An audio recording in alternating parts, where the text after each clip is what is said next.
Hello friends, I'm Eric Hutchinson. I'm the principal broker and owner of Hutchinson Realty. Welcome to video 14 of my video series, How to Buy a Home in Northwest Arkansas. I hope you'll go back and watch the other videos in the series because we have talked about a lot of interesting topics. In our last video, we talked about closing. When is closing? Closing is whenever a seller transfers ownership to the buyer. But when is moving day? Well, most of us think about moving day happening directly after closing, but that's not always the case. Sometimes the seller negotiates time after closing to get out of the property. Sometimes the buyer negotiates time before closing to move their stuff in. We call that early occupancy. So today we're going to be talking about possession. When does the buyer take possession of the property? So we're going to be talking about that because there's a lot of issues that come into play with that.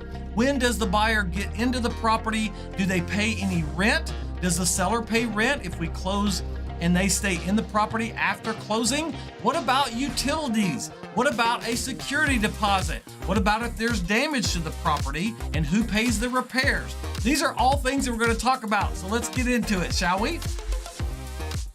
So I'm going to go to item number 23 on the Arkansas real estate contract, and the buyer has three options. Option A is possession at closing, which is what we typically think of when we talked about moving day, is whenever the buyer moves into the property. And typically on letter A, they move in directly after closing. However, sometimes in negotiating, sometimes there's a multiple offer situation. The buyer says, hey, I'll give you a week to get out of the property, Mr. Seller. You can get paid and then you can move out of your property. And that's really good for the seller. Sometimes the seller wants more than a week, and sometimes it goes 30 days or 60 days that the seller gets to move into the property. But whenever we do that, keep in mind that the ownership has changed and now it's the buyer's house, and the buyer has the right to charge the seller rent.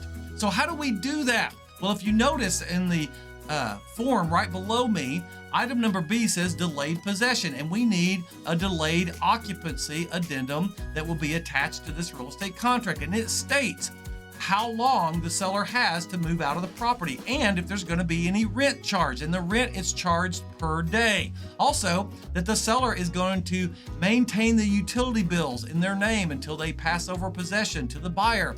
And if there's any damage done to the property while the seller is still in the property, that the seller is responsible for that. The buyer has to make sure they have homeowner's insurance at closing, and that's got to protect them in case something happens to the property or happens to the seller after closing, because now they are guests or they are tenants in the buyer's property. So these are all things that are in the addendum. Now, what happens if the buyer wants to get into the property prior to closing? We call that early occupancy or prior to closing. So we need an early occupancy addendum in order to accomplish this. And the early occupancy addendum lays out when the buyer is going to move into the property before closing. Is there going to be a security deposit? How much rent is going to be charged per day? And who pays for the utility bills? Is it going to be in the buyer's name? Is it going to remain in the seller's name? Also, if there's any repairs that need to happen after the buyer moves in, the buyer takes care of it. These are all things that are laid out in those addendums. Sometimes the seller negotiates staying in the property afterwards, and sometimes the buyer negotiates prior possession, getting into the property early so that they can move their furniture in and rent back from the seller. These are all things that could happen. Now, I will tell you they're risky. They're risky for the buyer if the seller stays in the property, because what if something happens to the seller? Maybe something happens where there's an accident, or maybe the house burns down and it's the fault of the seller. That's why the buyer has to maintain insurance on the property, and why the seller has to have renter's insurance after the ownership has changed over to the buyer.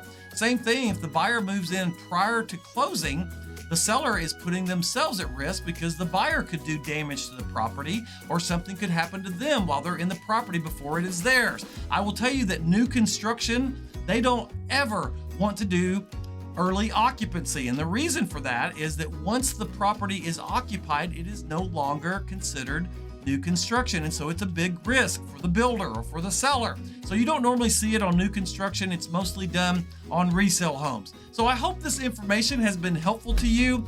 No matter what, if you are moving into a home, you're a buyer, please talk to your realtor about whether or not you want early occupancy or you want to negotiate and allow the seller time to move out of the property after closing. If you are a seller, please talk to your realtor about the risks of letting a buyer in early. Or if you want to get paid and then move, talk to them about your options with delayed occupancy. These are all things that you need to talk to your realtor about. You can always reach out to me at info@hutchrealty.com. You can go to our website and view all active listings or get a free home evaluation. No matter what, I wish you the very best. May God bless you and may God bless your home.